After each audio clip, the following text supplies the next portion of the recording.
We're a better team, but we did a lot of mistakes that can it become harder to win a game, and that's all.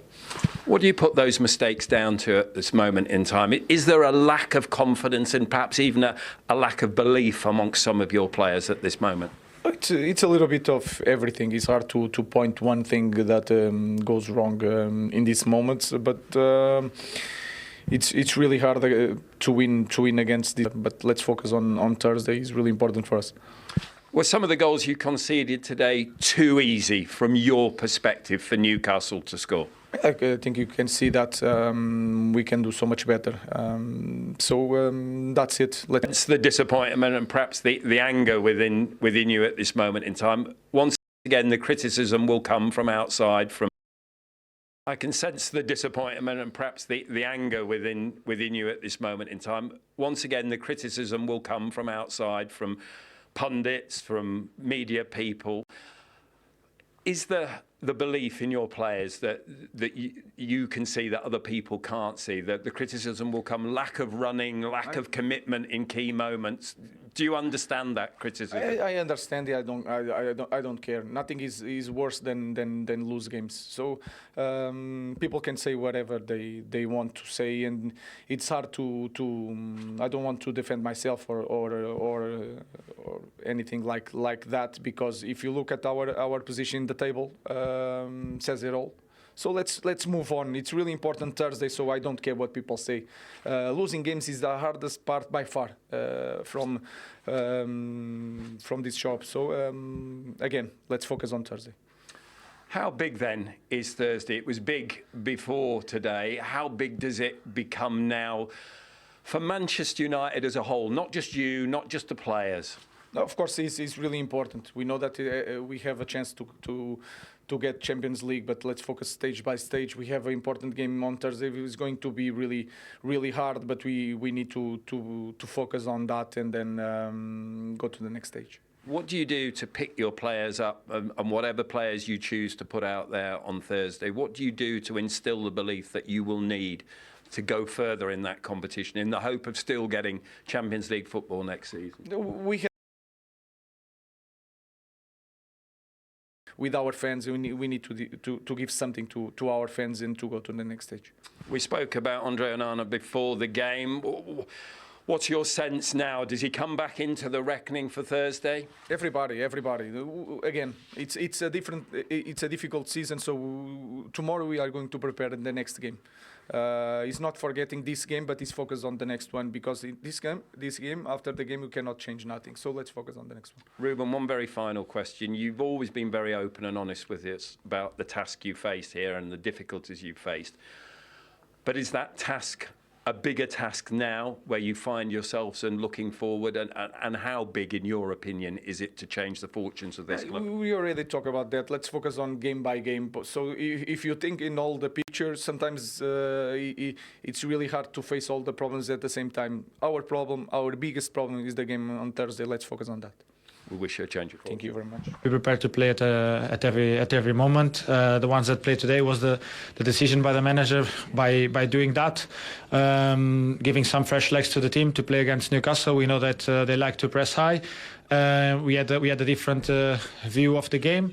But there's nothing to do with the next game. We have to focus game by game, and we wanted to win this game today. Obviously, knowing that the Thursday one is very important for us, and I think together with the fans, we're gonna create something special on Thursday to win the game. It's the Manchester United. People like Gordon with the pace. United couldn't cope with it, but this is where you find out about your squads. You look at Aston Villa yesterday, bringing quality players off the bench, 3 of them obviously scoring, so that strength and depth will be tested over the next few weeks.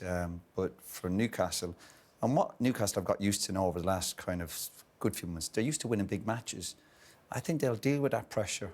I think they've got a great chance, and certainly in the driving seat to get in that Champions League spot.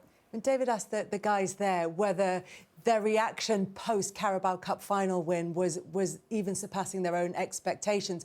The question was asked, will this be the kind of pinnacle of their season and will they coast to the end, or will they use it to kick on? And that's what they've done, Les. I always feel there's pivotal games in the season, and I said that about the cup final. I felt if they won the cup final, that would boost them to go on and look for that Champions League place.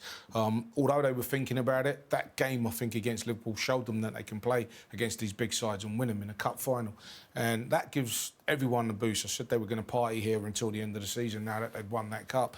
And there's a real nice atmosphere around the place at the moment, and the players are feeding off that. And like I said, hopefully, I'm looking at those fixtures, and you look at Aston Villa, they've still got a Champions League game to play. You look at Chelsea, they're still in the Europa.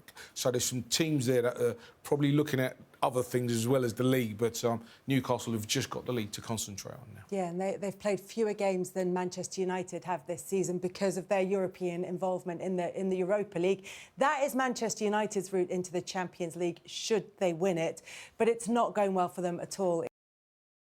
Just drove and had their foot straight down on the pedal. Yeah, I think it's something we've sort of made a thing of. We've had a few slow starts in the second half and let teams back in it, and sort of had to sit back and be a bit deeper, and physically we really want to try and punish teams and sort of suck the energy out of them, so I felt we did that well. Really happy for Barnsley. I think he's waited a long time for a run of games, and he's shown his quality and sort of why we're bottom. There was a lot of pressing going on in that second half. Was it right that you must have thought this team likes to try and play out from the back? We're not very good at doing that. If we get our pressing right, we'll get success. Yeah, I think so. I think if you win the higher up, you win the ball.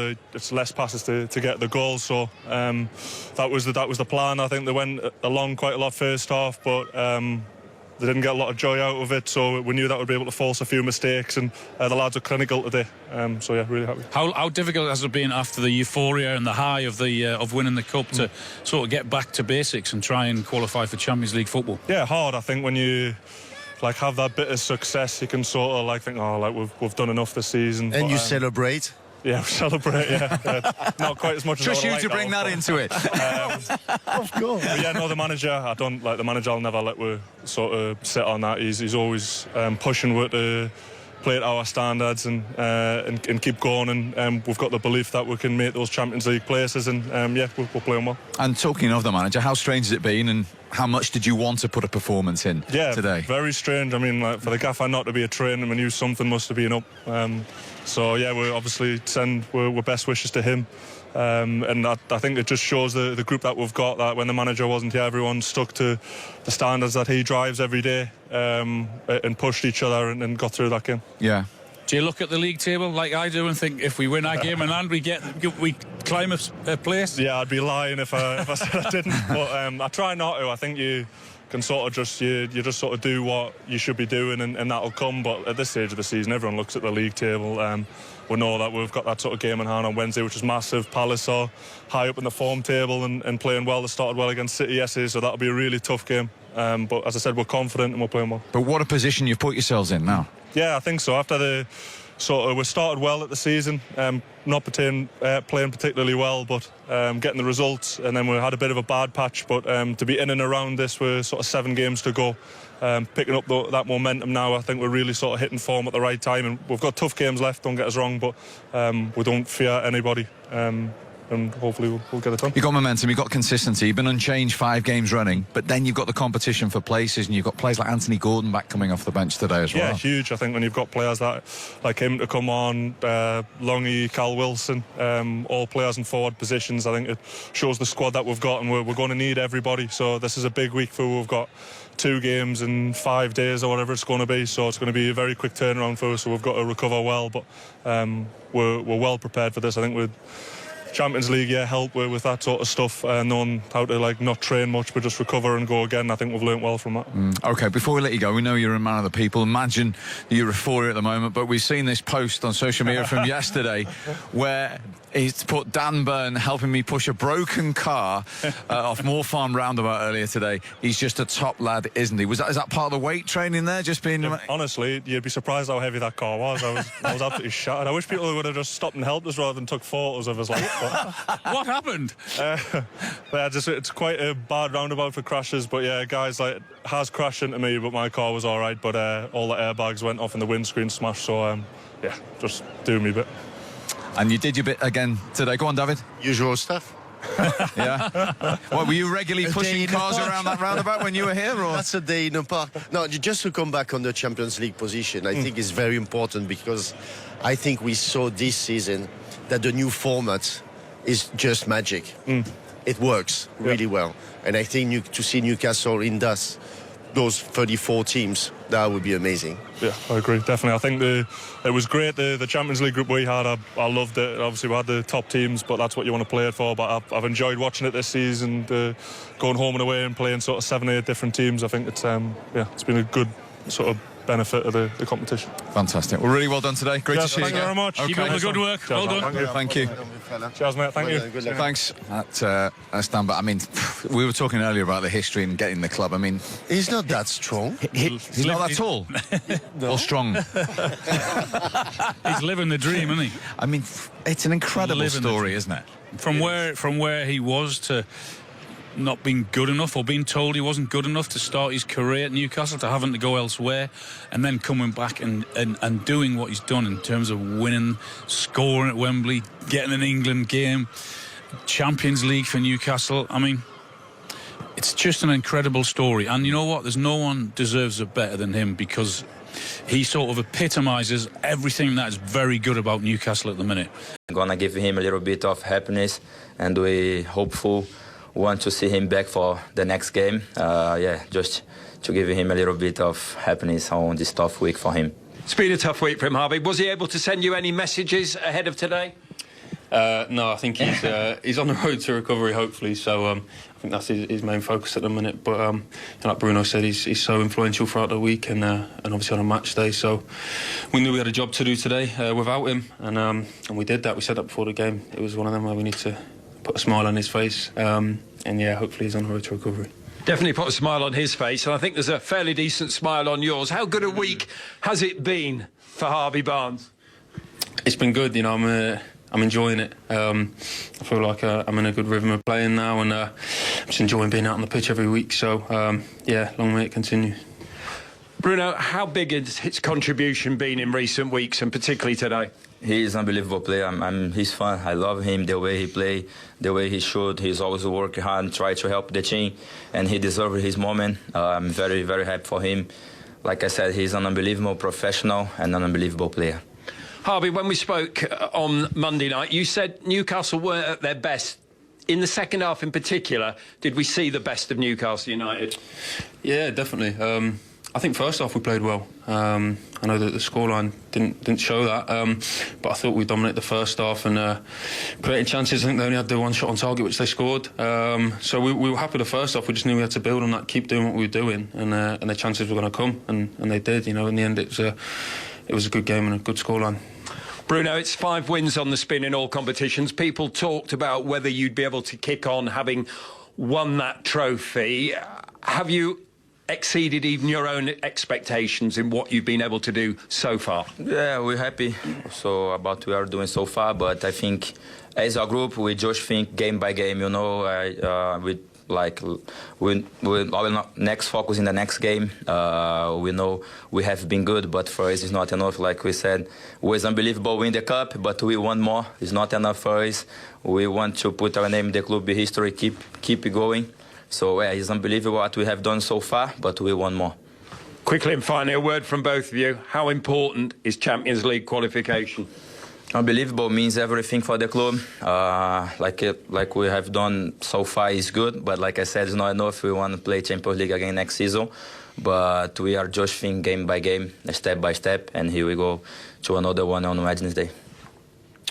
Yeah, you know, we've already had an unbelievable moment this year, and that obviously gets us European football, but we want to be in the Champions League. You know, we're proving that at the minute, game by game, and we've got ourselves into a good position in the league. You know, it's up to us. If we perform every week and get the results that we know we can, then we're going to be there come the end of the season. So it's what we want next year. Well, listen, well done to both of you. Harvey, you are the player of the match. Bruno can't believe it, by the way. He was arguing the toss with me. You deserve it. But you are. Do the honours, Bruno. Well done, bro. You deserve, man. don't know, because what we're looking at now, we don't know that just. You need to overhaul. When I said that, and I put it to you both some 6 months back, that this team requires $1 billion spent on it. Yeah, you did. You both went, what? Well, listen, I played three at the back. I don't see that team being able to play three at the back as it's meant to be played. And he's had, how long has he had? Half 12 season, weeks? Nearly. I mean, 12, 16 weeks? Must be, mustn't it? And they don't even look like they're tell playing. you what else I wouldn't have? I wouldn't have a cycling expert in charge of a football club who's famous for small margins and jiffy bags and big deficits. No. I would have Dan Ashworth. But that ship has sailed, of course. That ship has sailed. No, so I think it's a tough one for Manchester United. They looked like they went all out to get Amorim. They were happy for him to come in and say, I'm going to play my way, but do you want me to come? Yeah, we still want you. We want you to come and change Manchester United, and if you want to change the way we play, do it. I don't think they were all in for Amorim. Well, they must have been. No, because Jim Ratcliffe was, what I'm saying. Yeah. Who makes the decisions, right. Okay, yeah. Whoever makes the decision to appoint the coach, appointed him because he believed that he could do it. Now, it's just a matter of, does Jim Ratcliffe sitting there now thinking, I made a mistake? Is Jim Ratcliffe the type of guy who would say, I made a mistake? No. I don't know. No. Is he not? No. Then he's not changing. No. But then if he does change, let's just say he does, then the amount of money it's going to cost him to get Amorim out. Is that this is not just an Amorim thing. This has been for what, 3, 4, 5 years now. There's been this, and I think we could see a steady decline. In Manchester United, and their ability to, I was going to say attract the best players, but even to attract the ones just below the best players. I mean, it's staggering. It's not. It's a bit like Amorim, I would say. Since Ratcliffe bought the share of the club that he now has for 1.25 billion, money, of course, that went straight in the Glazers' skyrocket. Nothing's changed, and for me, it's a fantasy. This stadium's never going to get built. Never going to get built. If I'm a Manchester United fan, I want to see if there are funds.